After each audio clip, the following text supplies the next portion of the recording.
live. Excellent. Hello world, this is Naiji Temple, and we are doing what we usually do, which is investigating cases of the human condition. And Ben, our resident Naiji here, who is going to be doing today's, he's brought forward an interesting question. I guess I'll just go ahead and hand it to him after introductions. I am Naiji Coach. I'm Naiji Mitchell. I am Naiji Ben. And this is Naiji Glenn. Okay, Ben, take it away. All right, so what I've just been wanting to ask about is, like with the constraints of the world, it sort of feels like as Naiji, we're sort of discouraged from doing, going through our natural process of spirit forming the way we should be doing it. There's common methods of spirit forming out there, such as listening to music or playing video games or whatever. But like as far as like your process of like talking to voices in your head the way you natively should be doing it. That's highly discouraged, and it's for this reason that I think a lot of Naiji coming into Podlair will relate to this, where like you relate to the geeking out aspects of spirit forming. You relate to really being moved by music and things like that. You relate to a lot of the common motifs and themes and teaching stories about spirit forms, but you don't really have like autonomous voices in your head. You don't really feel like you have a very strong personal connection to your spirits, although you may be able to feel you're receiving stuff from them. You won't really have that personal connection you really want from them, and I think I relate to that on a pretty big level. I mean, I spend a lot of time talking to myself, pacing around, things like that, and I do. I spend a lot of time with my other and things like that, and I know when I'm with her, and I moved greatly by her and things like that. But the most I get out of it is kind of like I don't really get voices out that process, and I think I'd really like to. Is the main premise of it. Nice. Is this that's setting the scene for us? Is there a direction or something you'd like us to try to look at first? Yeah, I was hoping maybe we could just start out with everyone's individual experiences. Okay. I'm not sure. And then we can go into more specific stuff. I'm trying to understand. Could you maybe explain that again, like a little bit as far as like as far as like spirit forming goes, you're saying that we as Naiji, the world doesn't really understand the way that we work. Yes. And take Coach for example. He has like voices he hears inside of his head, frequently. Right. Yeah. Right. And you can see in like having voices inside of your head is considered to be a mental disorder by the world, for example. Right. And you can see a lot of things we geek out on are considered to be like nerdy and weird, right? So I mean, so you have like all of this like pushback on you, and then when you finally get into Podlair, you don't feel like you're nowhere near like Coach in terms of like in terms of like how like deep and personal the spiritual communication is. And I'm sort of wondering, how would one try to get closer to that? Yes, actually, I want to mention like I think Coach has his synomnia levels and all that sort of stuff are like at a level that is not really completely comprehensible by other people. And as an IG, I'm not able to comprehend it entirely yet. But it is like asking questions. I think is good to be able to get better idea of that. Like when it comes to my other, I mentioned this before, but I don't usually spend a lot of time thinking about my other in the sort of typical way that I think is like the way I think Coach describes the way that he, although I'm not sure about this, like I don't see anything like fairies personally. Like I don't see that when I look out into the world. When I look at my shoulder, I guess I can sort of like imagine and make that like something that's there. Mm-hmm. But it's not something that like I don't know. It's hard for me to explain. Like I'm not able. I don't have that either, Glenn. I can feel my other, but I usually don't like see anything visual or. I mean, if I close my eyes, I might, but Or so if I can throw some stuff in there real quick, is that all Naiji are going to be experiencing this basically the same to a degree, in that we're all running Naiji as far as how our peak pathway goes. But there are levels to the way you'll experience it, and also things you can do to increase the connection. First is the Nai. It's a knowing. There's no visuals. There's no voices. It's just a knowing. Then next, the voices part a lot of times is like me, feels like me talking to myself. But if you actually do that long enough, you'll start to be able to separate the voices. You'll notice that if you talk to yourself at all, like, is this a Jaini? Or is this a long-faced Nijai? We start, you're asking you questions, you can expand that dialogue.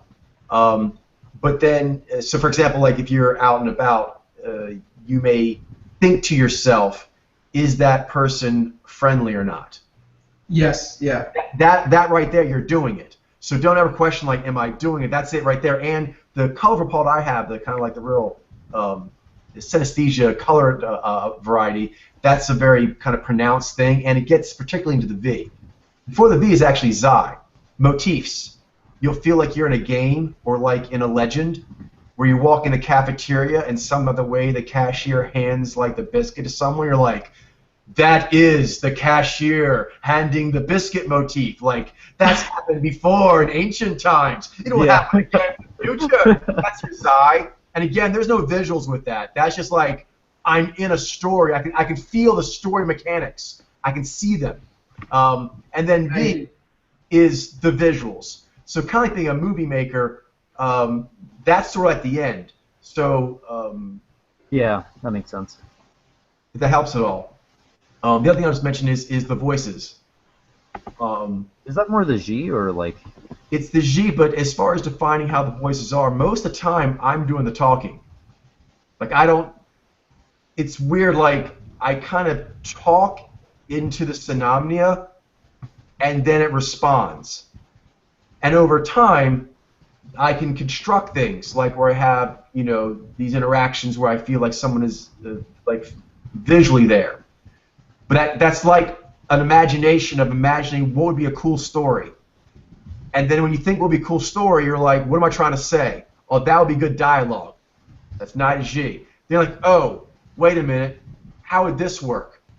And then the Zai comes in and fixes any kind of logical flow issue. You're like telling a story. And finally, there's a V. Like, what would that look like? Where would Nexi sit? I mean, like, basically, like, you start looking at the terrain as props for your story. That's where the V component comes heavily in. But prior to that, it's more like just knowings. Yeah, very impressionistic kind of stuff. Like, I know that when I do mojo reading, for example, there's all kinds of you get these like feelings, and then you, based on those feelings, you sort of like try to understand them, and then you weigh things, and then you come to sort of like a decision. Like, I think I'm feeling this way a little bit more so than the other ways, and then you go with that answer. And then there's also like doubts too. And you're like, I don't know, but yeah, it's interesting. For sure. Is this what you were looking for, Ben? Oh yeah. Sorry, I was just writing notes. No, it's cool. We should make sure we're. I know Glenn was. I was interested in hearing Mitchell's thoughts as well. Yeah, please. Sure. On one in particular, just my experiences with this sort of thing. I think so. I think that's what you wanted to start with anyway. Yeah, just anything that you would like to share.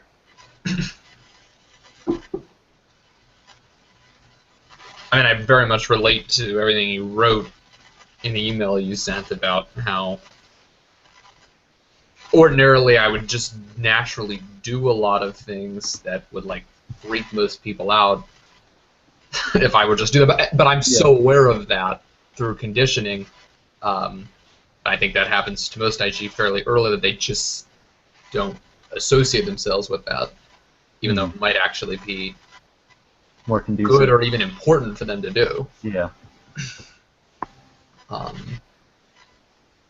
Yeah, when I can do that, I can go into a lot more kind of different headspaces than I'm in just having a normal workday kinds of things, more fantastical. Because like, and I just feel more like I'm peaking more, like I'm more alive. yeah, I guess one thing I've been thinking about is the how fantastical my Synomnia is. When I was a kid, I remember, I would have like, these toys in my room, and I would make like characters out of them, and I would, I'd make people make story, really complex, interesting stories, teaching stories for myself, much more easily. That were very fantastical and fun and interesting. But I've sort of lost that as I've gotten older, through conditioning. But I realize, teaching stories are a very vital part, I think, of the Naiji process. At least at the highest level. And I do have teaching stories, in my Synomnia. It's just like they aren't very, deep, or they're deep, but they don't feel like full-blown stories, if that makes sense. As I mentioned in my email. So I'm wondering, how might one, sort of break out of that, I guess. Try and like, You don't feel you have enough purpose to the stories, or something? it just feels like they. Stronger? Wait, what? You want it stronger? Your connection to the story and spirit's stronger? Is that what you're saying? Or Yep. Okay. Well, I think one thing that another thing I was actually kind of just thought of too that helps make me feel like I'm doing something more meaningful is like when you sort of kinsei on something and have a kind of Synomnia connection that way, like something that's interesting to me, as you all well know, is mathematics.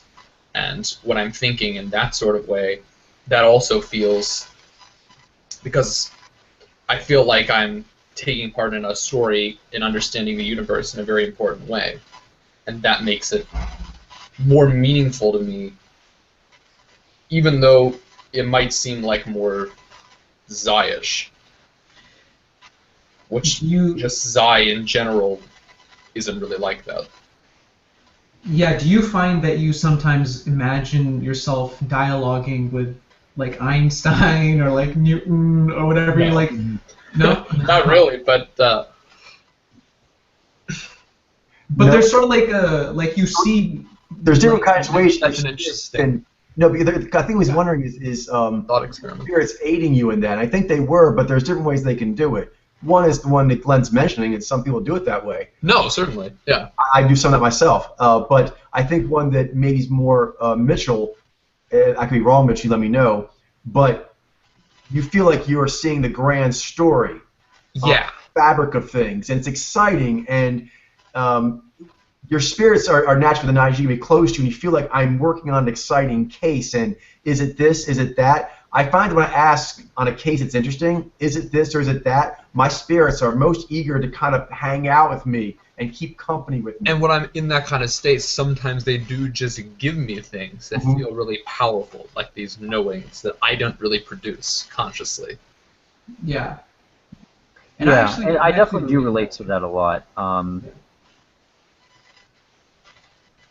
But I don't know.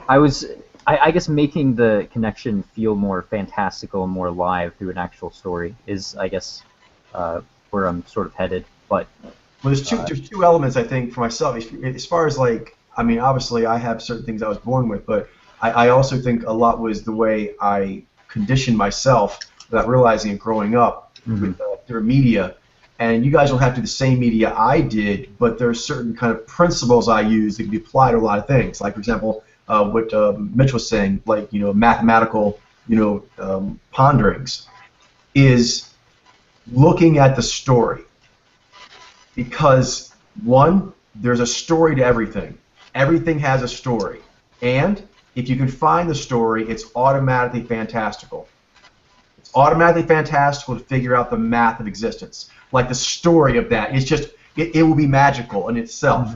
So looking at things in terms of story always kind of puts it in a magical kind of context, which will be powerful for Naiji. That's the first one. Also, as far as like you having teaching stories, you may find as you get older, you'll have more Zain V naturally. It can be useful to simply look on other stories whether it be fantastical stories like Jedi Knights, or whether it be stories like what's in the news with politics and the upcoming election.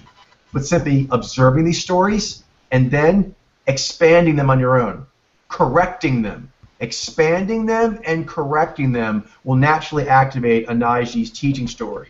And anywhere you look at it, whether it be math or politics or art, if you look at it, there's a story, and then your spirits will have something they want to tell you about it. That's for the Naiji. Yeah, and that's something I was thinking about, because you could, like, even if you don't really, like, you're having trouble, I guess, conjuring, like, you know, a very, you know, an original story, you could use an existing one and make something, you know, and have something, you know, new come off of that. Absolutely. You know, maybe in a different setting, or maybe the characters do something different, or, you know, lots of different stuff can happen. Very true. The other element is characters.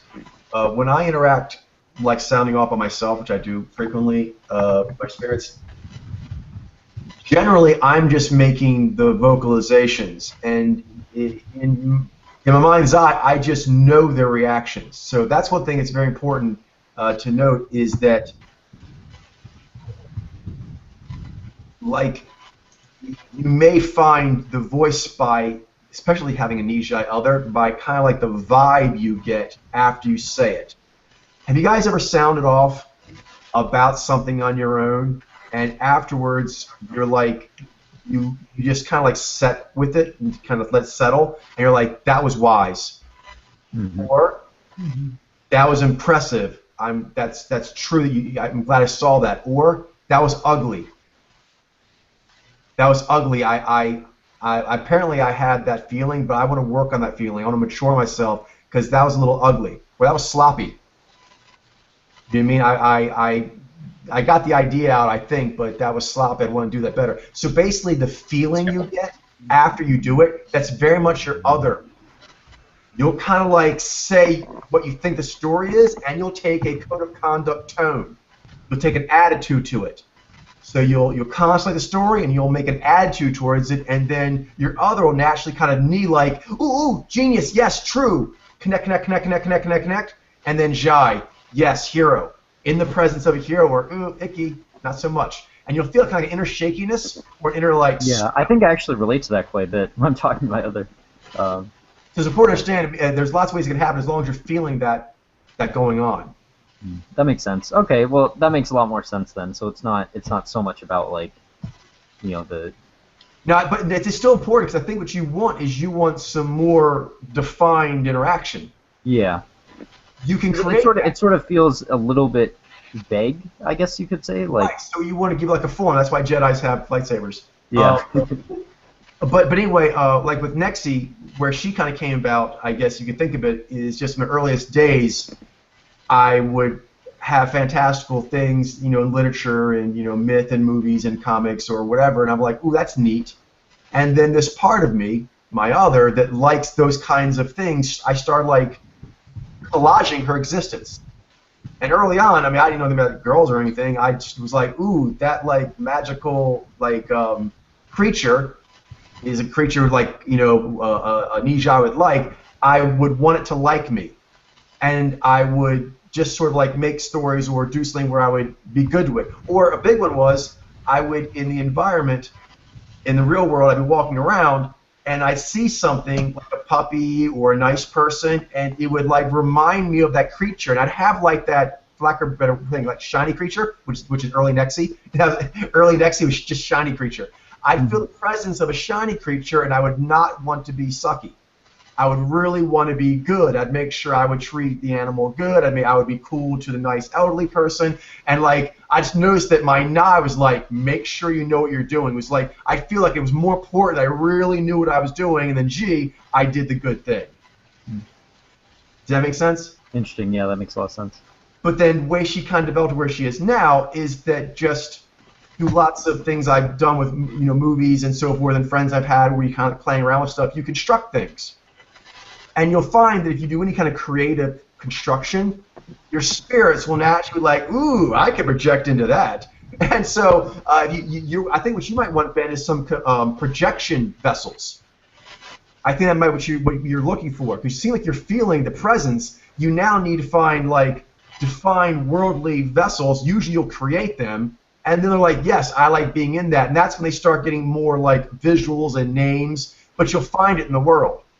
Interesting. Like, I don't know what it is, but I'm sure Nexi, like the name, that probably is an amalgamation, like a gazillion, like, cartoon hottie people I thought were awesome. They were, you know what I mean? And at some point later on, that came in to be Nexi, but, I mean, it came from that, I'm sure. Yeah. So the question is then, what constructs do you find interesting, or what would you like to be into? So it can be... yeah, I mean, I'm interested in gaming and anime and a bit into, you know, TV and movies, pretty much. Well, the simplest way to do it is kind of like emoji reading and collaging. Collaging helps emoji reading. The same thing happens here with spirit forming. Most artists do this when they are coming out, is they'll actually take things that move them and they'll springboard off of it, or they'll mix and match things, and they'll do their own thing with it. That's like the beginning of their creativity. And then after they do that for a while, they feel like they have a little more idea what they're doing, and they'll want to do their own thing. But like an album of cover songs, for example, is very, very popular. Like for myself, I don't do that now because I'm way past that. But like early on, I would get like moved by like speeches from like Fight Club or whatever the fuck it was. You know what I mean? And you know, I'd go in my room and I'd sound off, and I would change certain things because I thought that maybe it wasn't done right, or it should have more of this, you know, thing to it. A lot of pod layer principles came from me, like being moved by scene, and I'm like, I'm gonna do it, but I'll do it where I think it's more correct. Your spirits will very much be with you when you try to enact story more correctly. Before you make original stories, you can correct stories. Correcting, expanding stories is like a good building block into where you're making your own creative things. And then that, then, will lead to projection vessels. So, like, take, for example, like anime. Take anime that you like now. Just make a playlist of it. A playlist of stuff that you like, and then find different moods. Two in particular. What mood makes you feel like you're hanging out with your Dragon Fleet, your badass? And then, which mood makes you feel like you're hanging out with your other? And then probably third mood, which is, you know what I mean, I have it all. Okay, so a long story short, just finding your moods with media that's already out there that you like. Then what will happen is you'll start thinking like, I could like make a new character, like say some anime you like Jedi Knights, right? Something like that. You're like, I want a new character, and I used to do it all the time. I would actually cast a new character in there, and it would be me or Nexi. I did all. Yeah. And it's cool. nice like you know, maybe there's something like missing from the story, like a Fumasta character, or like something like that, you know. So what you want is more to find projection vessels, which is really, really fun. So that's the way to do it. You can do it there, and the next thing you'll know is you'll be like, you'll start like inventing a whole new season. Like I don't know what season Jedi Knights is on, say season 7. You're like, you know what season 8 should be? And you'll start imagining the correct, most awesome season 8. And over time, you're like, you know what? I just need to make my own series. Yep. And so as you keep doing this, you'll keep making these characters, and they'll be stronger and stronger, and your spirits will project more and more. Yeah. I'll pull back a little bit more because I'm talking a little bit too much. I apologize for that. That was fun talking. I'd actually do that for Star Wars, yeah. Or I make like games with my friends because we the way things are actually going, like we get inspiration from it, but it's not. We have so many more ideas that we want to explore. Like they have a life of their own. A life of their own. There you go. That's fair for you. That's cool. I think I got a lot out of that, and I think it basically answers the question. I could sort of like, I don't know. I was thinking maybe we'd go into talking about the like the Daryu other Fumasta, maybe start talking about that, but I'm not sure how to segue that from this conversation. I guess we could. I think talk about like there's actually a segue there. Because we kind of ended on, it seems like you are wanting to work having projection vessels. So So we could talk about projection vessels. So now you're kind of talking about like the spread, the different kinds of projection vessels you could have. Okay. Like that playlist we were talking about, that's actually shifting it there. You have like, you know, you with different spirit. And you were talking about the different moods, right? And one is, and they're going to align with the a lot of the, you know, major higher spirit forms. They're going to hit you in different ways based on that. Like this might be more like something that makes you feel the hard reality of life, and it's like, you know, Daryu. This one might make you get, you know, be super inspiring and make you really close to your other. This may feel like, you know, is like super epic, and you feel like Kumasta from it, you know. So, or maybe this one's more like Shiny Baby. For sure. So, I guess, do we want to? Okay, maybe we should start with Daryu then. I don't know, since it's the. How do you want to do it, Ben? Is that because you said you want to touch on these different spirit forms? Oh yeah. All right. Is there something in particular you want to go first, or kind of? Oh yeah, I can go first. It's interesting because like I've seen a lot of you know, different stories that have like the hard reality of life in them, and that seems to be you know, you have in basically every story out there. There's always like some way the characters, like, you know, they're poorly treated, or they or something really bad happens to them. You know, they break their arm or something, or maybe they're, you know, the company that they work for like fires them. And I think that this is you know, it's really important to, you know, a lot of different stories out there. And it's basically like a, you know, a necessary challenge that the, you know, the hero kind of you know, has to overcome, you know, in order to, you know, get what they're other and get the higher rewards of their story. And I found that to be pretty meaningful. I guess. So. Well, I can just throw something in, and people can speak. Maybe it stirs something. As far as like your spirit forms, is you'll have different emotions associated with it. I find one, for example, I have fear and also anger. Right. Is when those come on, I find it helps to kind of talk myself through it. And when I talk myself through being scared and talk myself through being angry, I often find I'm talking to my Daryu in a positive way. Mm-hmm. Although I may not feel like I'm talking to another person in a way, but I am. I'm talking to me, and I'm like talking myself through like why I shouldn't be scared or why this will get me past it. That dialogue seems to be a good positive Daryu dialogue. Listening to music also helps me with that. Sometimes there's a lot of music that I actually have written about Daryu sorts of themes. It's pretty common, like rock alternative sorts of music, where those themes sort of come in. Yeah, we were listening. You listened to Linkin Park? Right. Yeah, I know we were talking about this on Facebook. There's a lot of Daryu. A long time ago. And a lot of Linkin Park songs, but they, you know, it's cool because it doesn't like feel like, you know, it's not like. It makes you feel like you've sort of helped overcome the Daryu by listening to it. You know, it's not some, you know, the kind of music that makes you like really just dwell on the bad thing. No, it's like they're taking the anger and they're actually making. Yeah, it's like they're sort of channeling it outward. You know, like Breaking the Habit, What I've Done. You know, those two songs. You know, they in some way sort of like, you know, channel it out into, you know, righteous rage. You know, so it's cool. Right. Yeah. Resolution.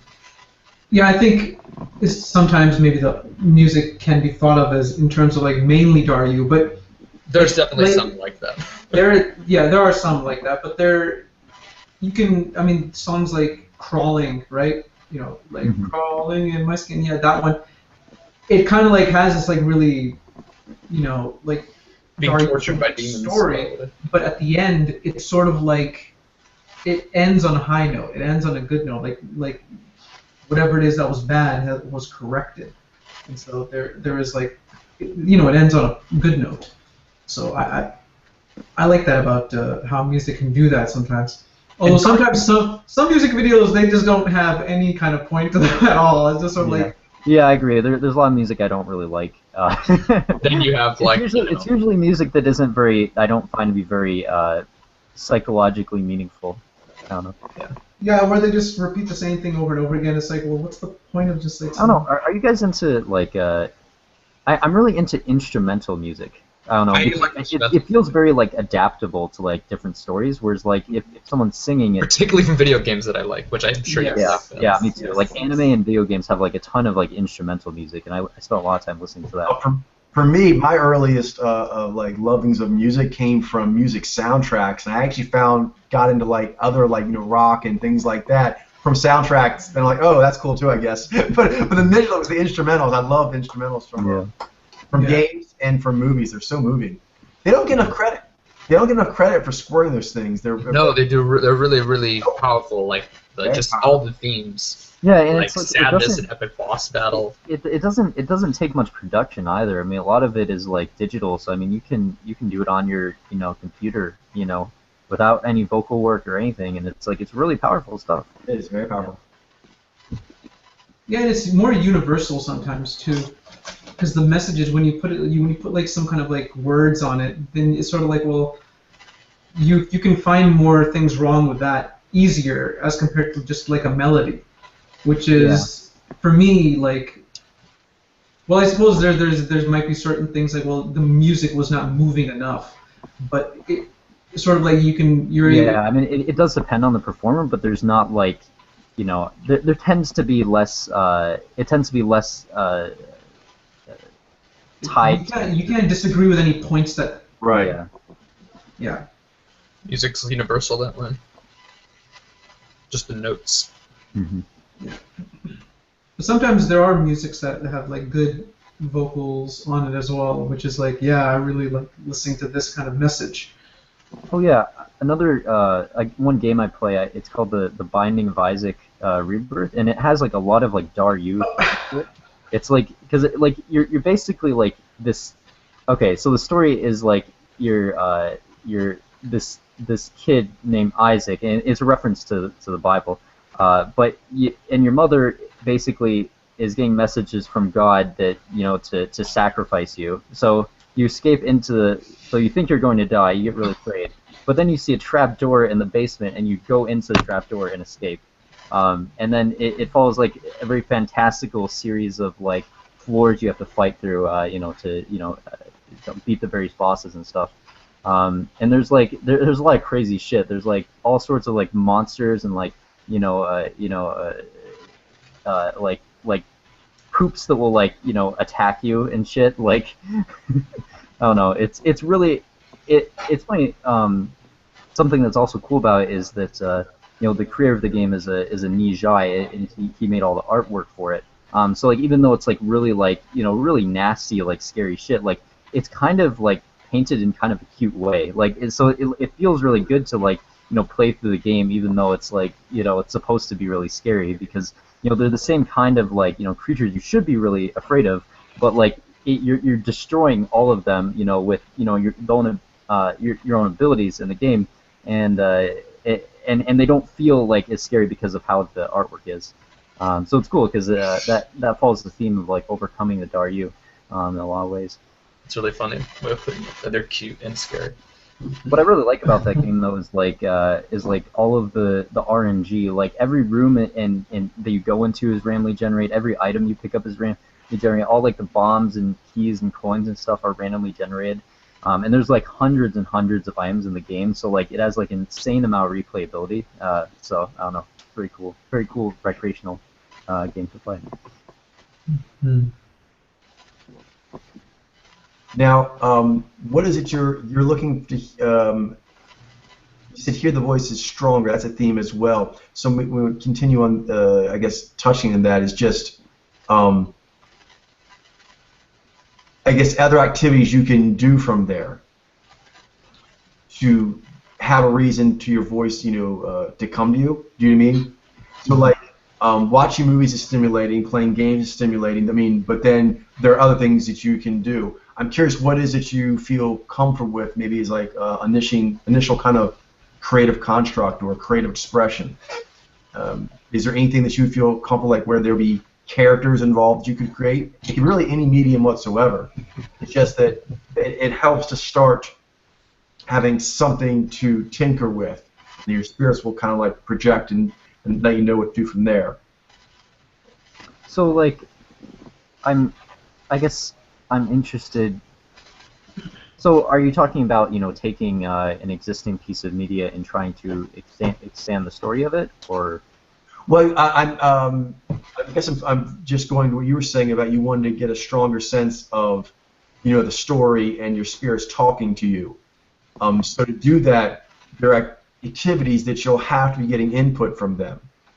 And it's safer if you just view them, or safer and easier, but it's lower. And then working in other mediums where you're like you're affecting it, but it's still the base. As you progress to where you're doing more of the original creation, your spirits will get more and more involved. Does that make sense? So one thing that can happen, particularly like you're saying, they've been conditioned by the environment to not get too worked up in their repeat pathway, is they're comfortable just doing a lot of the voyeuristic viewing. Yes, yeah, I agree. I tend to relate to that a lot. Okay, Just sitting, and experiencing the the TV show or the game or whatever, and not really, expanding the story in my own head or doing much with that. Yeah, some kind of like an outlet, I think. Yeah. Is there something right now? Are you more into anime right now, or more into? Yeah, I've been doing that a lot just because like the pacing is so good. Because I've been doing like 1 or 2 bardic beats and then watching an episode of anime, doing 1 or 2. Nice. I don't know. Very very recently I have been. Over my life I've of course just had an interest in it. But, Okay, I have an experiment for you then to do. All right, and you have 3 friends here who are Naiji who think that spirit forming is cool and everything and like you. So I think we would really enjoy this. Why don't you take any animes you're watching and just think on. Now, right now what we're doing is I'm going to give you a reason, which is your Dragonfleet friends.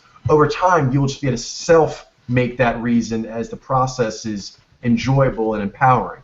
Okay, so what it is taking in the things you're watching and make a little short story.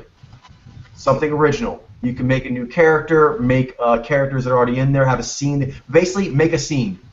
It doesn't have to be a whole episode, a scene. Just a scene of any length where something happens where you were actually the one who's saying it, you're creating it. How about Clannad? That's one show that I can do that, yeah.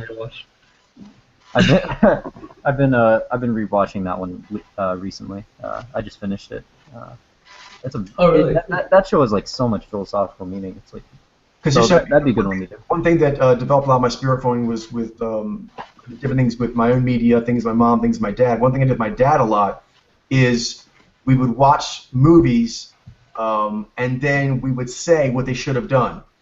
They should have cast that person as, Sean Penn, and then we would kind of like talk out how the scene would have gone if he would have been playing the role. We're like, you know what? They should have made so-and-so die at the end or live. We'll switch it, like, okay, and then we would talk out, then the ending of the movie would be this. Little things like that, little thought experiments are really, really good to get going. So try it out. So next time I'll have a little story for you. Does that sound good? Next time have a wait. Yeah, because next temple we'll do Nijez. I'm sure that Starglow and Bruno will be totally down for this as well. So bring to Nijez Temple just a little original scene. And so a scene is usually only like just a few minutes, so it doesn't mean anything formal. Just kind of like talk it out to us like, here's a scene I'm imagining where it has a beginning, a middle, and an end. It can be as short as you want. Sure, that sounds good. It's kind of like a very cagey process, but sure. when it comes to presenting it to people, but yeah. As you get this cagey process to you produce or something, you're like, ooh, that was neat. And then the motivation for doing it is there. Because one thing also, you guys are scared through your conditioning to do it for fear of repercussion. Mm-hmm. That's one element. But there's another element that's actually as big and actually bigger, which is effort. The feeling that it's a waste of time.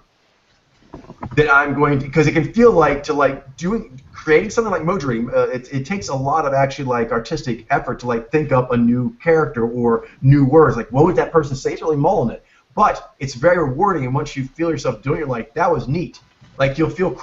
I think you'll find the experience, Ben, pleasurable and empowering. It feels good to do it afterwards. As an IG, creating story is very empowering. It'll feel like, oh, I'm just making up some kind of fantastical story, but for Naiji, it's the power to create story, and it feels really good to be in touch with that power.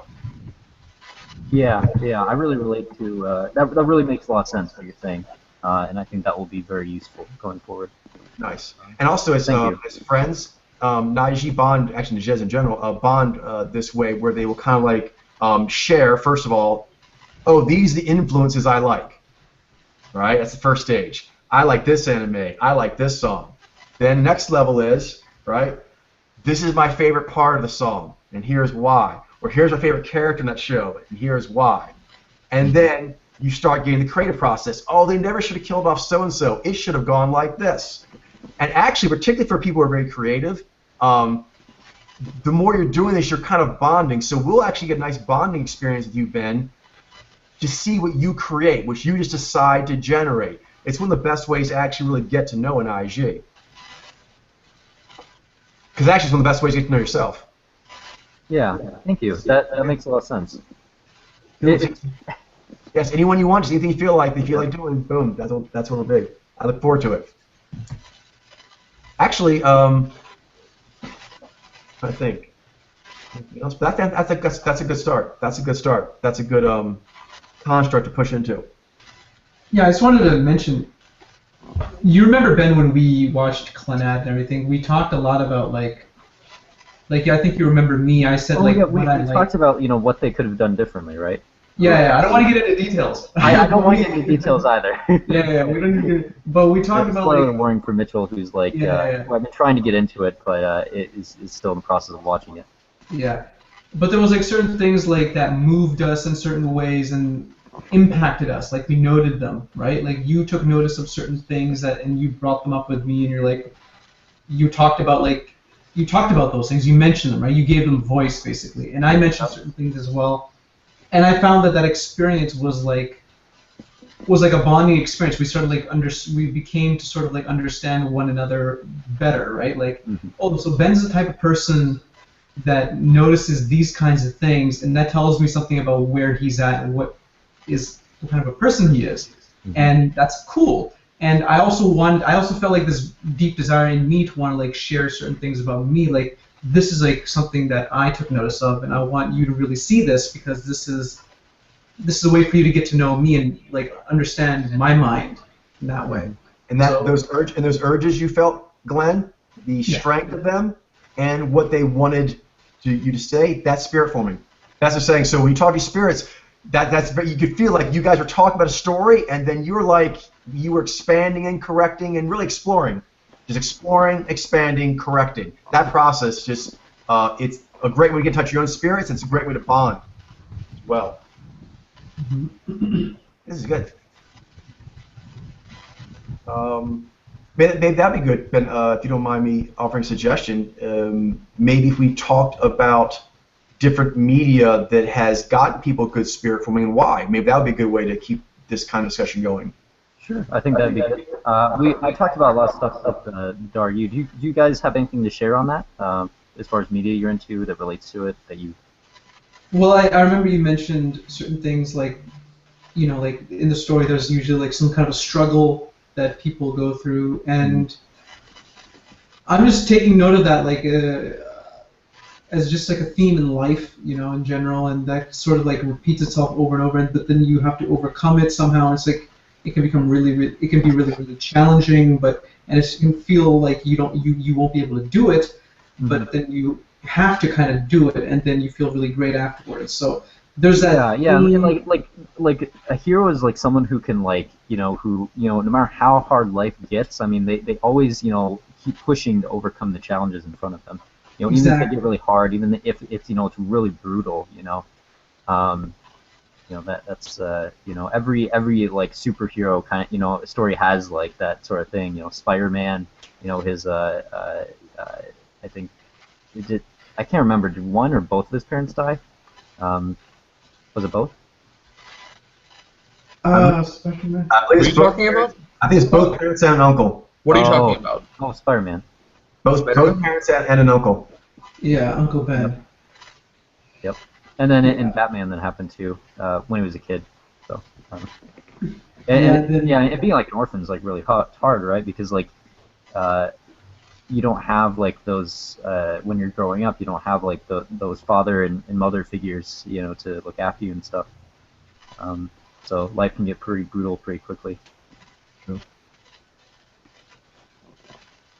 I don't want to get too personal or anything, Ben. You don't have to share anything that's not like you don't feel comfortable. But it's good to also take notice of these kinds of things in yourself as well, like certain challenges that you also went through. Yeah, And that you overcame, and then you can sort of get an idea of what kind of a character you are in the story that you are creating for yourself. Mm-hmm. You know, that's yeah, really I agree. cool. That's a really cool point, and that'll help you like kind of connect to the story too. I think being like a character in the story is also really nice too with the shape shifting. Like when you're trying to think about, you know, what they could have done differently, you know, trying to be in that person, you know, be that character, you know, and try and act like them. That really helps, you know, sort of get an idea of, you know, what it's like for them, and what decisions they should have made or whatever. Mm-hmm. So I was interested. Do you have anything to share on that, or? I'm sorry, on what? Oh, we're basically just kind of talking about the Daryu and how that relates to various media, various teaching stories. Yeah, I mentioned the music before. Yeah, and there's a lot of elements to Daryu, and some of the stories that I'm interested in. Like, I actually tend in story. I mean, obviously Daryu is also associated with a little bit like false Mimases and stuff, and with darker characters. Yeah, like I'm thinking of, I guess, you know, like, you know, gangsters and stuff, and because like they tend to have like really hard lives, but then they grow up to do some, you know, dark criminal activity and stuff. Yeah, and I a lot of the characters I tend to find most compelling in stories are actually some of the villains, which may sound strange, but not that No, it makes sense because they're interesting. they in their tend own to way. they tend to be very well written and explore interesting but darker aspects of. Yeah, and it's interesting because, like, you know, when the villain is like defeated, and then they usually like describe like all of their a lot of times they'll describe like their regrets and stuff, you know, and then like the hero will have like sort of feel like mercy for like the villain and feel bad for them, and that usually teaches you something, you know, about the dark path they went on, and you know what they should have learned from it, you know. Yeah, I oftentimes feel like when it comes to the villain, like you're hopeful a little bit for them because you're like, you kind of have like this desire to like want them to become good in a way. You're like, there's a little bit of good in there, you know, like I can see it, you know, and then you're like, but they keep making these bad decisions, or sometimes they actually make the good decision and they become the hero. But sometimes it doesn't work out that way, and they just maintain being bad. Oh, phone call. That? Just like when we got like a phone call, but it looks like You were saying, Mitchell, I know you enjoy the Jedi Knights. Is there something in particular that you enjoy about that? Star Wars largely I'm thinking I'm also very interested in the Sith and the dark side too, and the struggle, the kind of war between. That's sort of what Star Wars is really all about in the grand scheme of things. Is just the overall war and the balance shift between the light and the dark. And it's so different from the kind of circumstances that we have in this world that it's like easier for me to maybe imagine certain things and certain motifs there. That's kind of vague though. No, that made a lot of sense. I was want to give you space to talk. Is there would you say the motifs about darkness or conflict are one thing that you enjoy about that? Yeah, and like the use of cunning and things like that in light or dark ways is definitely a big thing.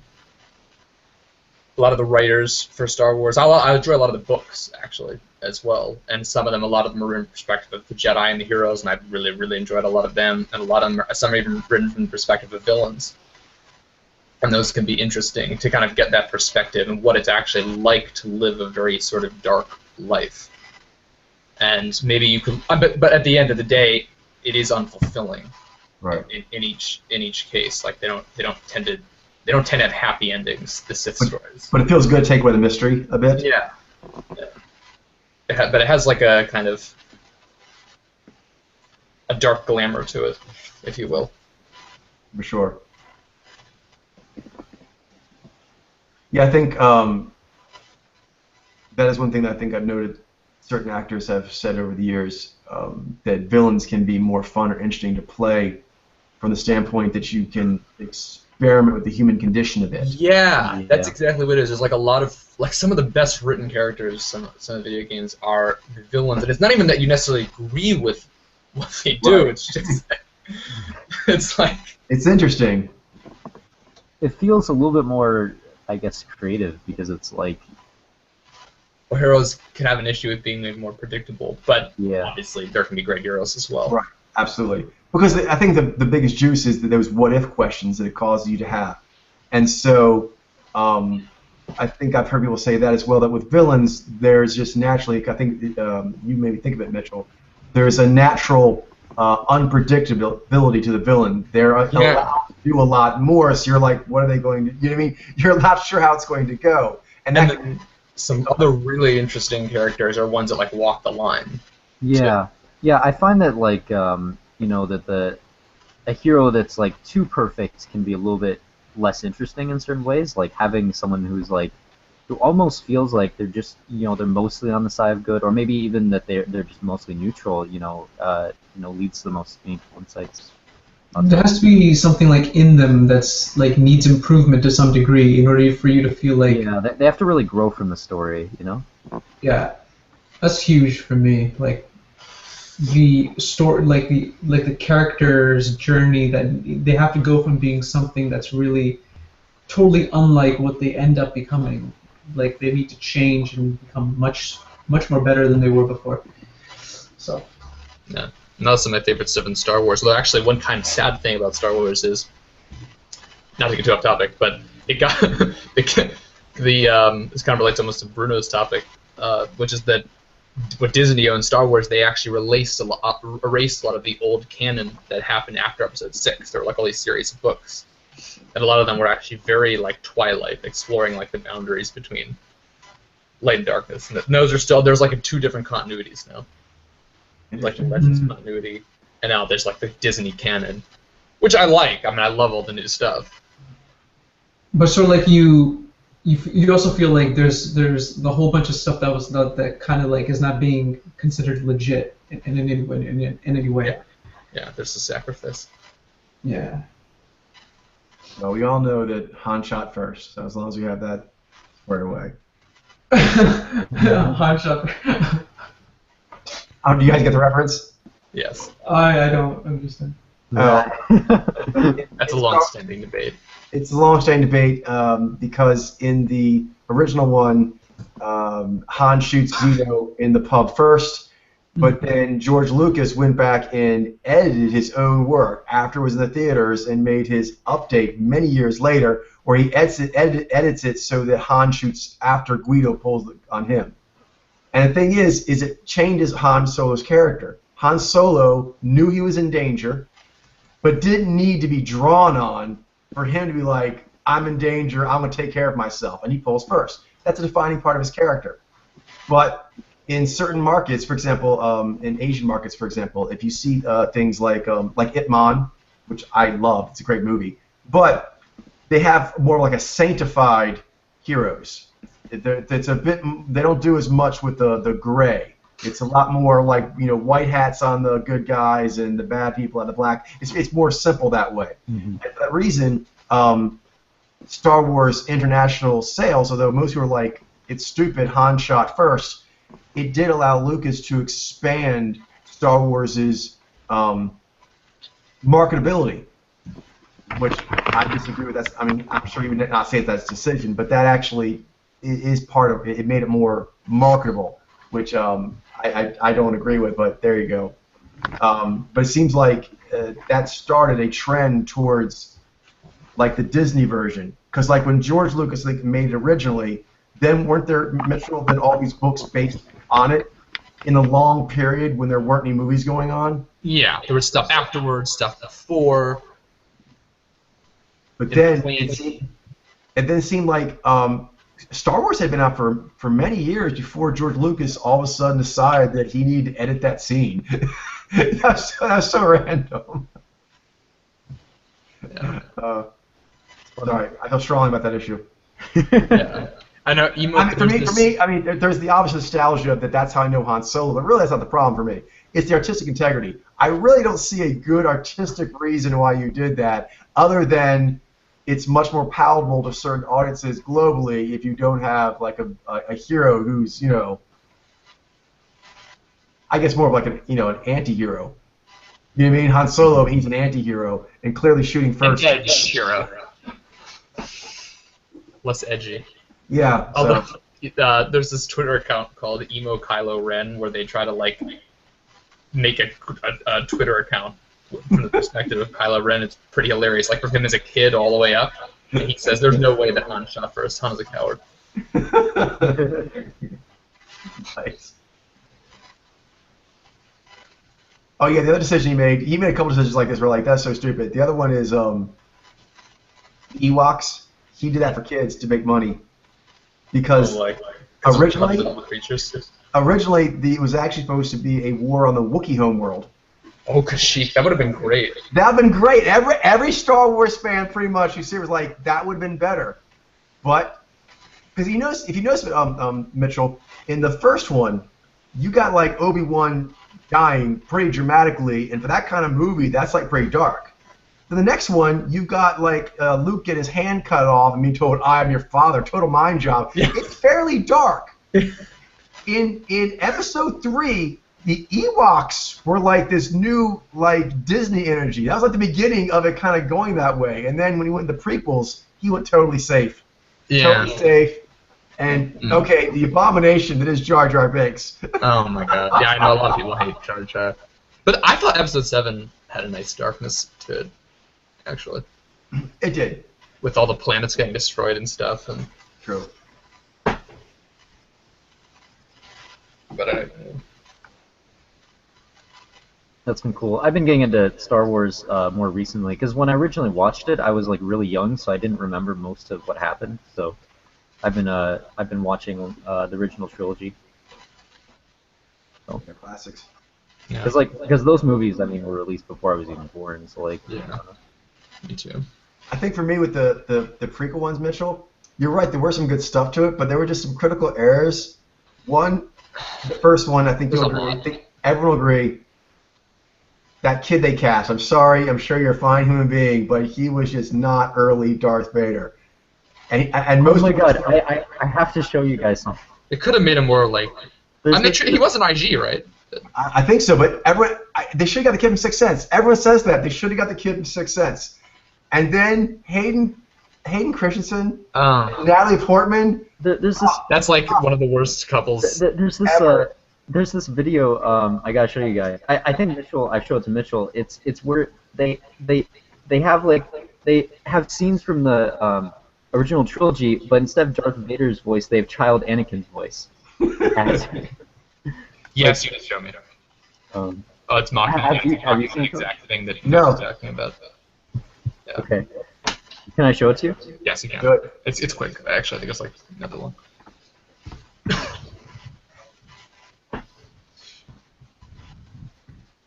By the way, they do actually explore Kashyyyk in some of the more alternative Star Wars media, which is the Wookiee homeworld. And I think they might even do it in some of the future movies. Do you guys have the YouTube app? When Han is young, and he meets Chewbacca.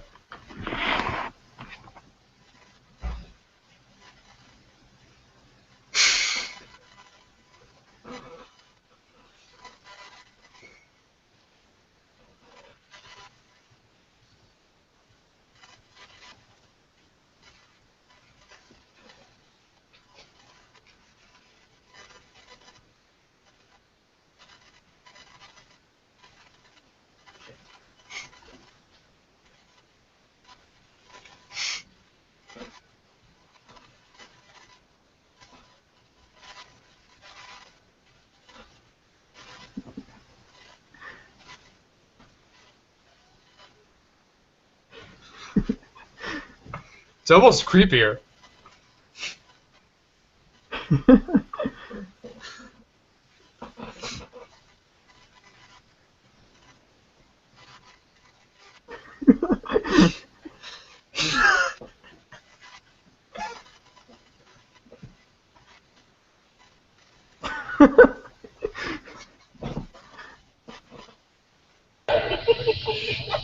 Only you could be so bold.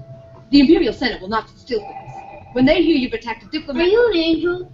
I heard the deep space pilots talk about them. They're the most beautiful creatures in the universe.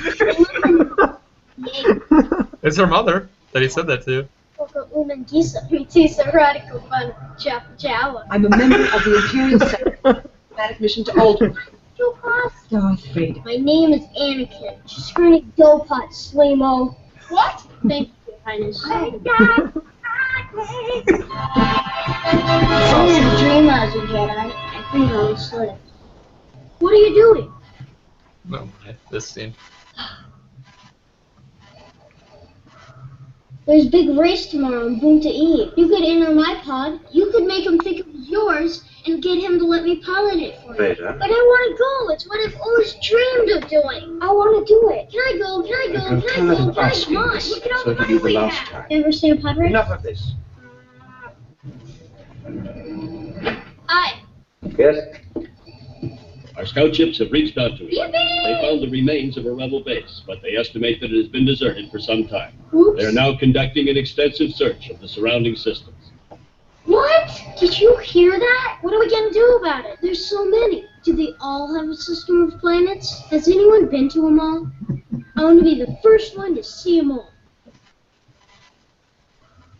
I'm a pilot, you know, and someday I'm going to fly away from this place.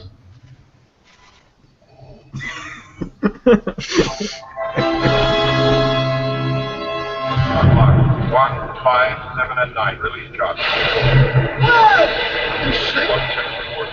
Get me a scanning crew in here on the double. Hi. There's no one on board, sir. According to the log, the crew abandoned ship right after takeoff. I'm a pilot, you know. Yes, sir. Since I was very little, I listened to all the traders and star pilots who come through here. You ever seen a pod race? No, sir. I'm the only human who can do it. Yes, sir. There's a big race tomorrow on Boonta Eve. Yes, sir. I built a racer. I carved it out of a Chapor snippet. I love it. It's the fastest ever. Yes, sir. Wouldn't have lasted long anyways if I wasn't so good at building things. No, sir. I'm building a droid. You want to see? Yes, sir. What? Yes. Come on, I'll show you 3PO. You've been a great pal. What every part of the ship checked. Not finished yet. The protocol droid. Help Mom. Watch. Mom, I'm home. Whoa.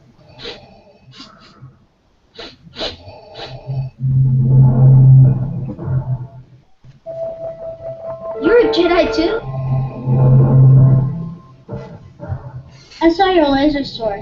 Only Jedis carry that kind of weapon. You're a Jedi Knight, aren't you? I don't want to be a problem, but I've been wondering. What are midichlorians? You can't win, Darth. If you strike me down, I shall become more powerful than you can possibly. I don't think so. Whoa! Will I ever see you again?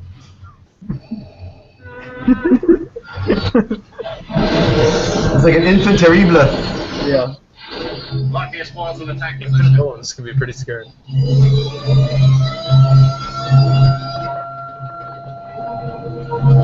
Yes! They're here! We count 30 rebel ships, Lord Vader, but they're so small they're evading our turbo lasers. I'm a pilot, you know. I can help. Watch. This is Gold Leader. We're starting our attack run. We gotta do something. Come on. Analyze their attack zone. There is a danger. Should I have your ship standing by? Evacuate? Yeah. First seen a pod race? Yes, sir. I think you overestimate their chances. Yep. Okay, let's go left.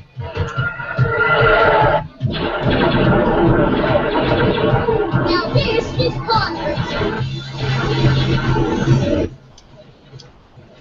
Gun.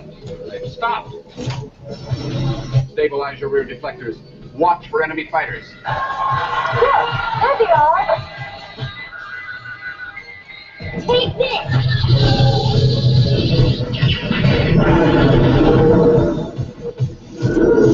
Listen up! Going back to Red Leader. What song is that? Might I'm say not in the sure. description. Please meet you. Pick one up, watch it. About to be turned into lunch too. No problem here. Pull up. Just lost my stopwatch.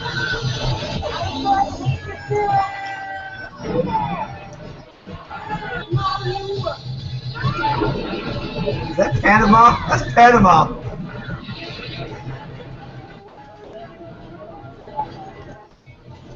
Oh, wait for me. Screwy dope hot slow-mo.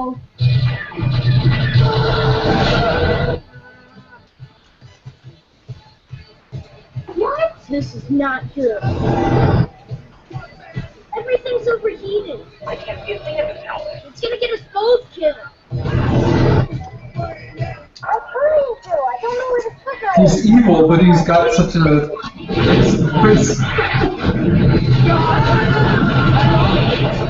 Oops, let's get out of here. I'll try spinning. That's a good trick.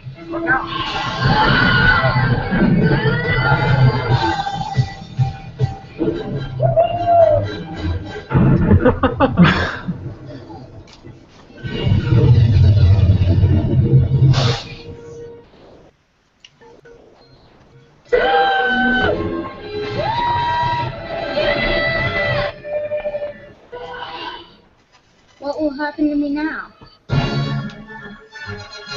Nice. Has anyone seen the new one? I've seen the new one. I think we all have. Yeah, I've seen the new one. What do you guys think? It was good. It was really good. I'll say Was there anything in particular that? Do we want to get into the spoilers? Oh no, you're probably right. I'm sorry. Oh yeah, we can't talk about it because it's live. Ben, where should we go next with this conversation? Oh yeah, maybe come we on. should. We can talk about media relating to the other, I guess. Whatever you want. Sure. You start us off with like how you want us to do it, and we'll follow you. Sure thing. Okay. I played a lot of games in my past, and there's been characters that kind of reminded me of my other frequently. I might be playing like an MMO, and there might be like, this cute lady who looks like might be, fairy elf, whatever, looks like might be Nijai or something. So that's kind of some characterization there. I've also watched a lot of anime, and there are a lot of Nijai characters, so I have that. Also, music is kind of like I listen to music that my other really likes, that I like to listen to as well. A lot of music from the anime I just mentioned, Clannad, has that. And yeah. Thank you.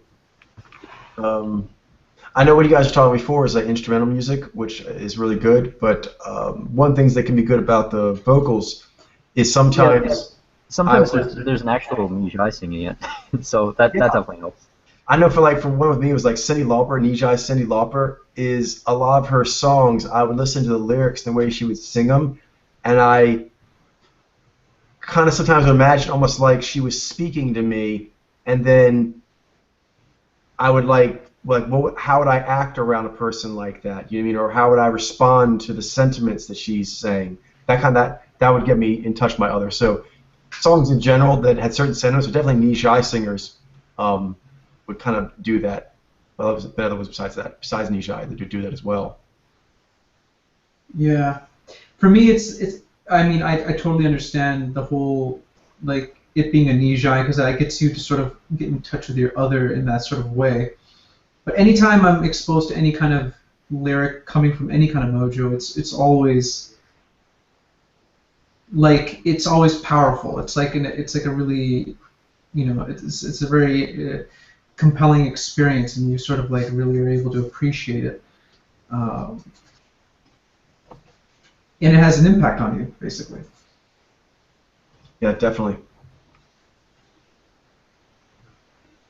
I usually still experience that kind of feeling though, of like if it's the words like what they're saying and how they're saying them. I kind of like, do I agree with what they're saying and how they're saying it, and if so, like what would be the appropriate way to kind of respond to that? I sometimes got a feeling where like if I like the person who's singing it, whatever the mojo is, that I feel like I would want to understand what they're saying to some degree and have an appropriate response. Does that make sense? I feel like my Nai wants to kind of like, I get you. My G's like, and I know how to be with a creature like you, or how to, you know what I mean, resonate. I don't know. Yeah, I don't know. Totally. It's sort of like you're able to, I know that,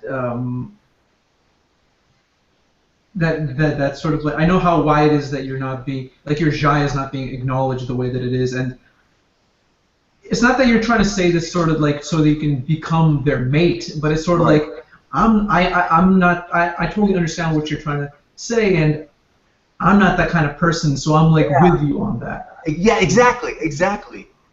Yeah. That kind of back and forth energy happens a lot with music, and it doesn't, like I said, it doesn't have to be a Nijai, just anyone that I kind of feel like that connection.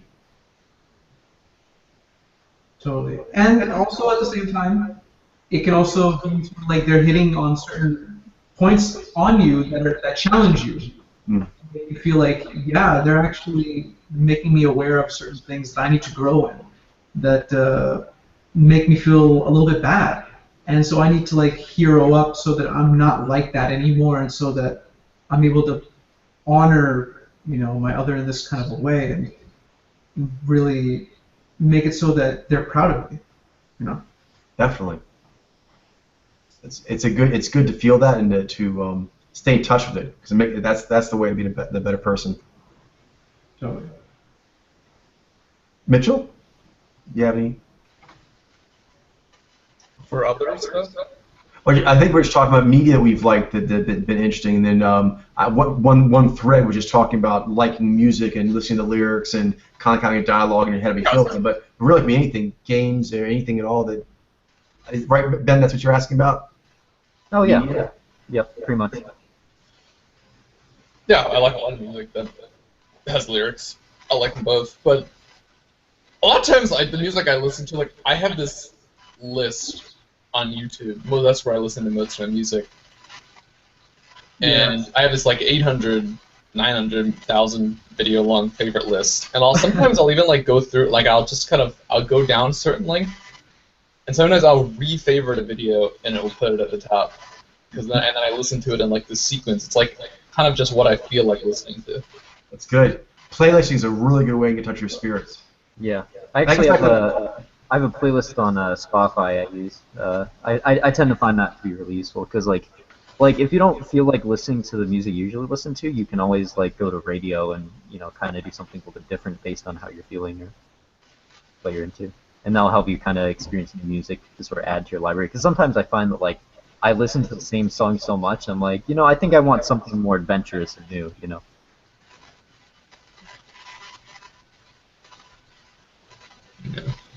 Did anyone here ever play any of the Final Fantasy games? Oh, I've heard of I it. wish. Yeah, I have played some. Not a lot. One thing I think they do a really good job of is they have it's called like a GF system, which is Guardian Force, and basically they're like spirit friends. They're different creatures. They can be sort of humanoid, or they can be animal, elementals, whatever. And usually you do certain quests, you befriend people, or you defeat people, and then you get these creatures. And then once you have them, they add certain abilities to you when they are the one that's with you. And you have a bunch of them. And depending on which one's with you, you get different bonuses. It reminds you a lot of like which spirit you're channeling you have with you. And then the more time you spend, like every time you have an encounter, like a combat, whichever one is with you, you have those bonuses. And then the time they spend with you in that encounter, that makes their bond with you and their power stronger. so you get rewarded for the longer you spend with certain ones. So it's neat because usually the game will have way more than you could ever use. So you just go get a bunch of them and find the ones that you like the best, kind of like your own personal spirit guides that fit your playing style, and then you spend more time with those, and then your relationship with them levels up. So they level up, and your bond to them levels up. It's really kind of one of the spittiest ways I've seen of spirit friends being introduced into a game. Yeah, actually, some of the Pokemon games are like that. Mm-hmm. You have certain Pokemon that you like more. You know, like there's certain that's just natural, right? Because there's certain Pokemon that like call out to you and that you find more interesting. But then, like I think it's Pokemon Silver and Gold. You're able to actually the more you use a certain Pokemon in battles and stuff, the relationship that you have with them increases. And the more times you win, the more times, the stronger it becomes. The more times it loses, it works in the opposite direction. Or if you like neglect it, like if it's poisoned or has like a status condition and you just leave it in the PC and like low health, it starts to not like you.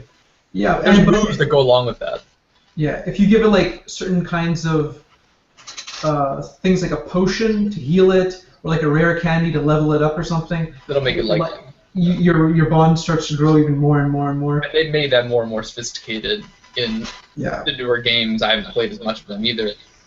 But there's like these Pokemon contests now, not just battles, but where you actually go and the Pokemon does move in front of a crowd, and then based on like your relationship to it, and also like stuff the other Pokemon are doing, you get points just based on it's like a show. You ever seen that? I have not, but it sounds interesting. But that does sound like a Final Fantasy, in that you have like these kind of spirit avatars that hang out with you, or you know what I mean, magical friends, and you have to you have to cultivate a relationship with them to do well. It's neat. I like that. Yeah, in like RPG games where you have like a party of different characters, and a lot of times I think I think Super Paper Mario, like they have like all of these like they're kind of like little spirit characters that are in your party. They aren't actually like humanoid.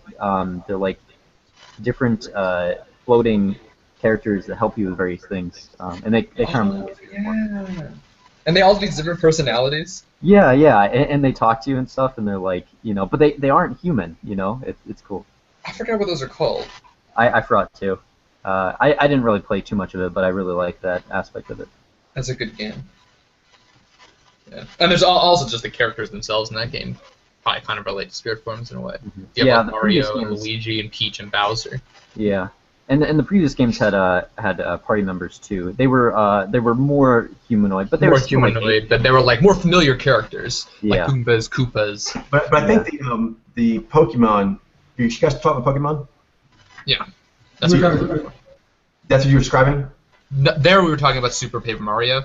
Right. So that's what I was saying. Like one thing I think that the Pokemon and the Final Fantasy had that's different is that you have characters in your party, but each character has a pantheon of these guardian forces that they can actually have linked to them. So that's where it gets a bit more like spirit forming. You have like the traditional, 4 to 8 people in the adventuring party, but each character has these relationships that affect tremendously their powers. So kind of like reminds me, a bit of the spirit from experience. We can have like an adventuring party like us, the 4 of us, like a dragon fleet. But then each of us has our Sonomnia. They basically like accounted for each party member's spiritual experience. That's pretty cool. That's cool. I remember when I first was playing that. This is cool, guys. Thank you. I appreciate it. You played that? I played Final Fantasy. Way back in the day, and one of the things was I thought was a bit complicated at first, but then once you got used to it, you're like, this actually makes more sense and it adds a lot more expansion on each character. So it's really kind of cool. They tend to have very spirit-forming kind of names, too, like all the stuff you can add to the character. And the equipment sounds very mythological. Which one are you talking about? Final Fantasy. I've one Final Fantasy game, which is Final Fantasy 13. That's a newer one. And they had this customization system as the characters level up, where there's like this crystal thing, and as you go through it, you get all these abilities, but they're not just like your standard like Frostball or Lightning Shock or something. They actually have like epic like Spirit Form kind of names. Nice. But with those sort of effects. It did feel like you had like these little genies. It was cool. Yeah. And they still keep that, because I haven't played Final Fantasy in years. They still do that? That one, not as much, although I think they have like a familiar system. It probably depends what class you are to some degree. There's like this MMO that's actually pretty popular right now that one of my friends plays for Final Fantasy. And I think if you're like a summoner, you can summon, I mean, that's very spirit forming. You can summon all sorts of like forces. Yeah, that's really cool. Summoning is like a really cool game. That's like his RPG best character and as a summoner. Because you get all these like cool like magical creatures that like have different like attributes and like myths and legends to them. I don't know. I remember one creature I remember in like Final Fantasy is like a chocobo. Like this cute little bird thing. It's in a lot of Final Fantasy games. What's interesting about that? I don't know. Just one that I remember that seemed kind of like shiny babyish. Yeah, that was the idea like about you said familiar system. Are there other games that have that besides Pokemon and Final Fantasy? There's a heavy use of familiars. Because I agree, that was your wording. That wording makes sense. That's kind of what it is. The characters have like these familiars that can be attached. Yeah, it's like a wizard sort of thing. Like the knee familiars. Oh, Ben, have we strayed too far? Oh no, go ahead. I don't really have. I feel like we covered like the core of my topic pretty early on, so like I'm like, okay, well maybe we could do this. And now it's a little more leisurely. Yeah. Familiar. I know one game that has familiars in it is like Oblivion and Skyrim and the Elder Scrolls series. Do you remember what I'm talking about, Ben? Like you have some. Oh yeah. I played quite a bit of Skyrim. Yeah, and there are. You get different party members, and you can summon. Oh yeah. You can you get like I think you can have like one, kind of like hero or like person to play alongside you, and then. Oh yeah, and there's a school of magic that allows you to summon things, right? I never really got into it. It's like, what is it called? Conjuration or something? Yes, Conjuration. Yes. I didn't really get into it, but I know there's some really cool stuff you can do with that. I'm trying to think of like words or thing when I did magic, I mostly did like destruction magic, which is like fire and shit. But yeah, I mean, that's fun. What's it like? There's got to be something where that came from.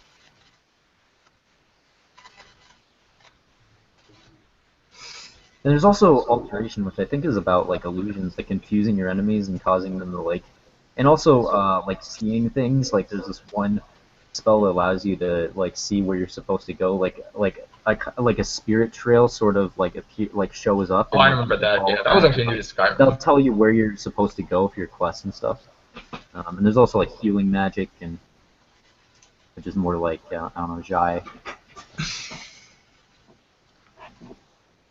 Yeah, but I think of familiars, I just think of like classic like magic, like people that do that sort of thing in real life. Okay. They tend to use like familiars as representations of like spirit forms. Mm-hmm. I think that's probably mostly where I got the wording from. Gotcha. I was thinking more of the broader context also, where like anyone can have like a spirit friend. Yeah. One game Charlene I like to play was I think Rory, in the Magic Orb or something. And you have like this orb that follows you around that's like it's fun to actually play like you can do it yourself, or you can have one person play the like little magical creature, and then they're both magical. One's like looks like kind of like a shiny bunny, and then there's like this orb of light. Anyway, long story short is the way they interact. It feels really cool, and so I noticed in several games we were talking that do that recently. We like it. You don't feel lonely. you're playing the game, you kind of like this character, and there's like this other being that's like your constant friend and makes comments and encourages you. And if you are spending too long in an area, will kind of give you hints. So I know a lot of games do that, but I think they're getting more and more with that in time. Like more team-based sort of things? Well, no, not so much team-based, but actually like keeping your character company. So like, even on a side-scroller, imagine like you have Luigi, but then you actually have like his cousin. What's his cousin? Mario. Okay, Mario. Like just talking to you all the time, even though you're not. You know what I mean? Like playing with you, keeping you company. I've seen almost like kind of like a little. Actually, there's another Mario game where they do that called Super Mario Galaxies, where you play as Mario as usual, but there's like you're trying to save this like star princess, but she has all these little like yellow star things, and one of them follows you. And a second player can play as the star thing, and it doesn't do like Mario. The first player plays Mario, and he runs around and does like the jumping and like the main progressing through the level. But the star can like stun things, like open things. It does. I think it's a good like more maybe adaptive directive sort of mix. Mm-hmm.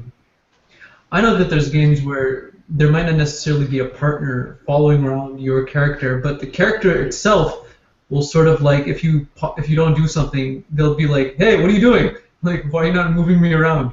They'll make comments like that, or they'll start like juggle or I don't know, like weird things, just to, like you might like fall asleep or something. Yeah. Like in MMOs, a lot of times, like your party members will have personalities and stuff, and they'll react to different things that you do in different ways. Yeah, I know in the Binding of Isaac, there's a lot of there's certain items you pick up are essentially familiars, and they all have like spiritual significance. There's like they're all like reference from the Bible and stuff, and it's cool because it feels like you kind of like souls like following you around and stuff. And there's this one character called Lilith in the game where like you don't have any attacks yourself. Like you can't fire any shots. You have like you have no ability to kill stuff yourself. But you start out with like this really powerful familiar, and the whole objective is to keep getting more familiars and friends that you can maneuver with to fight alongside you and win basically. So that's really cool. As like a different objective. It really, is a kind of a metaphor for spirit forming, because like it's like a blindfolded character that can't see anything and do anything themselves, but they have all these spirit friends they work and have to interact with. So.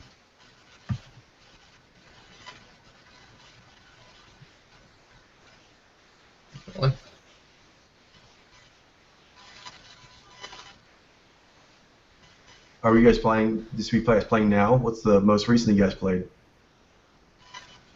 I don't know if I haven't seen Hearthstone. Oh, Hearthstone! Yeah, I was about to say it. Like that's like That's really what I've been playing. Because like you build a deck and like there's all these characters in it, and then they all have voice acting. So like you can play like this, like you can play a dragon and you can hear like the dragon as it comes onto the field. So it feels like it has personality, and that's like part of your deck. It's like part of your pantheon of spirits. Your deck has like a personality to it that it's kind of interesting with. That's a lot of why I enjoy it so much, because it feels how like hard is it to start playing that game? What? How hard is it to begin to play that game? It's very easy to begin playing. It's easy to pick up and difficult to master. It's kind of the premise. Cool. They give you a bunch of cards to start. They aren't like super good cards, but like they give you a fair number of characters. It's also who's that? Is this a video game? Yeah. It's a video game. It's like an esports game. It's a free-to-play video game made by Blizzard, which is the same company who made World of Warcraft. The full name is Hearthstone Heroes of Warcraft, because like all the characters are from that universe. Which is cool. That's become pretty common recently, is for like companies who have like these big MMO worlds to make a card game based on their world. And like a League of Legends game. And so you then pay for expanded deck cards? Is that? You can. There's a free-to-play currency. Where like if you play the game, you'll get gold, and you can use that to buy card packs. But if you want to accumulate card packs faster, you can pay with real money. Sort of the premise. It's interesting in how it works in that if you really want to become good at it, like if you really want to become masterful at it, there is a learning curve that you go through. But it's also cool in that anyone can beat anybody depending on, like, even a person who's like really masterful at the game, they can still be beat by someone who's new. Yeah, because like, random there's so much that's dependent on the first cards that you draw. Like you have when the game starts, you have like a mulligan phase, and like there'll be a few cards in front of you, and you have to select which one to keep. So there's strategy there, but like you don't exactly know what will be in your opening hand, and you don't know what will be in theirs either. So it creates like this fun like NES kind of like prediction, and there also ends up being some luck to it as well, just like getting the cards. But it's cool because it makes very, very unexpected things happen, because like there's so much like RNG in the cards you get, and also the cards themselves have like RNG elements, and they're all like these really cool characters. So like you can tell these really fun stories about this like, you know, big ass like you know, epic like knight who like, you know, got turned into like a puny like 1/1 character that doesn't have any significance, and then died to like this huge ass like character that's supposed to be really small. Yeah, they have like a voice when they die. Like 12 minion just like slammed you, you know, your character. So you know, there's a lot of funny stuff that can happen. And all legendary minions have like personalities. They actually have like larger dialogues when they enter the battlefield. Yeah, to, like, a common. There's like a lot of like they have like really epic voice acting, and like there's music that sometimes in like really epic animations that play when they come on and stuff. Cool. Yeah. It can be funny too. And there's like themes too. Like Yeah, I'm there's playing some a dragon characters druid that are deck just, like, right now. What's that? I'm playing a dragon druid deck right now, which I thought was like very nice. Yeah, it's cool. They added like several months ago. They introduced you know, an expansion where they introduced dragon synergy deck mechanics. So you can make like a dragon paladin or a dragon druid and stuff. It's cool.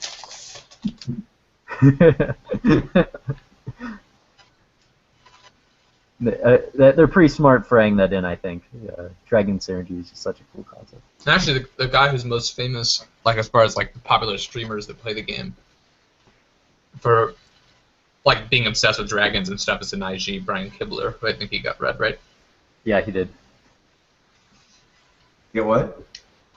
The guy, the one who's most obsessed with dragons, also that's like he's like a popular streamer. He was on one of Ben's quizzes, he, like streams the game, like plays it live for people on YouTube and Twitch, and he's like really obsessed with deck building, and in particular he likes dragons, and he's an IG.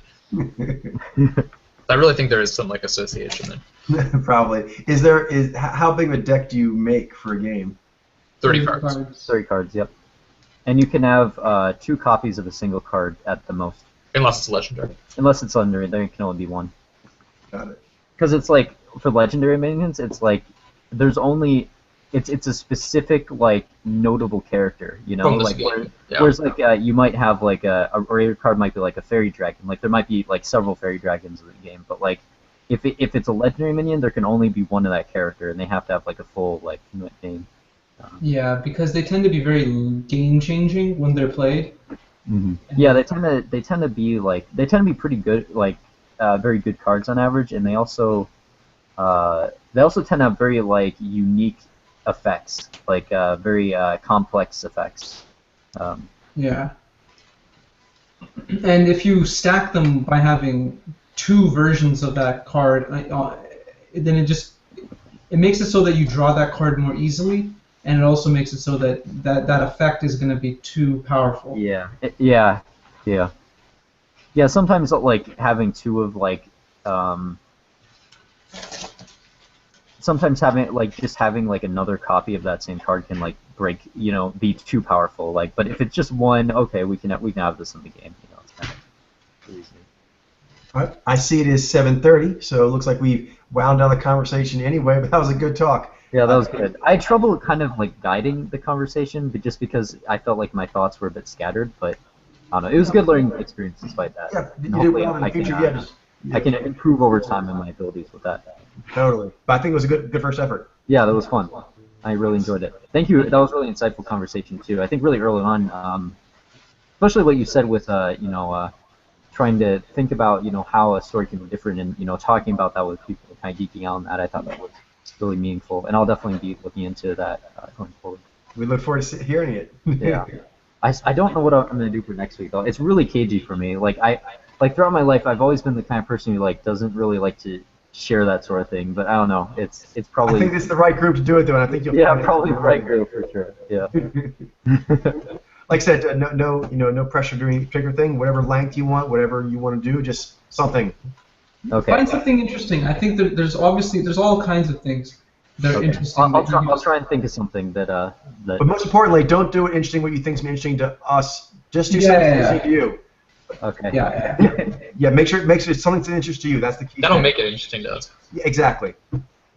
Because you're going to be an interesting storyteller when you do it. Exactly, and he'll be sharing his self. Okay. Look forward to it. Have a great night, everyone. Have a great night, everyone. Good stuff.